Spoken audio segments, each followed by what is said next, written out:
Hello everyone, welcome to my new blog. আজকে একটা নতুন ব্লগে আপনাদের ওয়েলকাম। তো 5ই জুলাই আমরা পুরীর উদ্দেশ্যে রওনা দিই। এইবারে রথে আমরা পুরীতে যাচ্ছি। তো আমাদের ট্রেন ছিল সাঁতরাগাছির থেকে। সকাল সকাল বেরিয়ে যাই ট্রেন ধরবো বলে। তারপর আমরা পৌঁছে যাই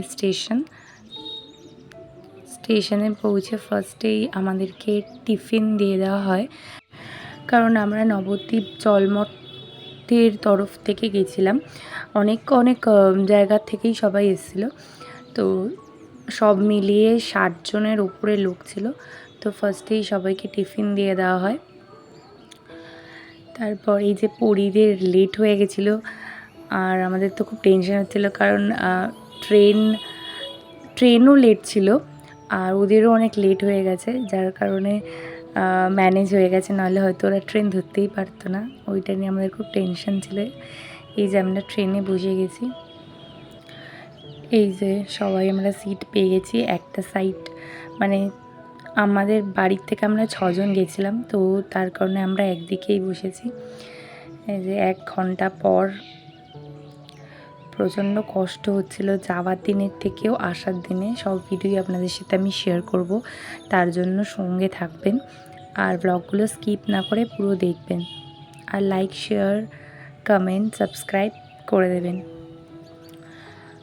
এই যে পুরি বলছে আমি একা খাবো, তো ম্যাগি একা একা খাচ্ছিল। দুপুর 1টার দিকে আমাদের খাবার দেওয়া হয়। সেদিনকে খাবারে ছিল কি আমি দেখিয়ে দিচ্ছি।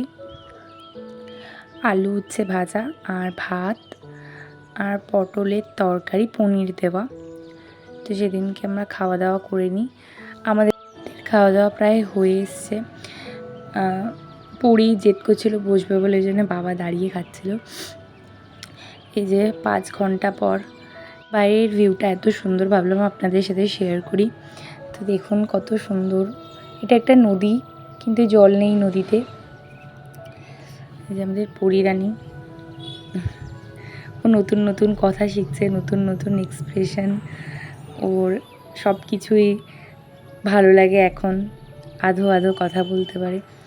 তো কিছু কিছু জায়গায় এরকম উঁচু উঁচু পাহাড়ের মতন, সমতলের থেকে উঁচু মানেই সেটা পাহাড়, সেটা পাথরের হোক বা মাটির।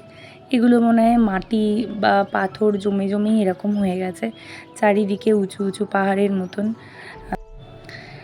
এই যে বিকেল হতেই চা, বাট চাগুলো একদম ভালো না, ট্রেনের একদম খারাপ খেতে, একটুও ভালো লাগেনি চা খেয়ে, ওজন খারাপ লাগছিল। এই যে আমাদের নামার টাইম, নেমে গেছি আমরা। তো আমরা মঠে ঢুকে যাই। পৌঁছে আমি এত ক্লান্ত ছিল, আমি আর খেতে নামিনি। তো ওপর দিয়ে একটা ছোটো ভিডিও করেছি, দেখুন। ব্লগটা ভালো লাগলে লাইক, শেয়ার, কমেন্ট করে দেবেন।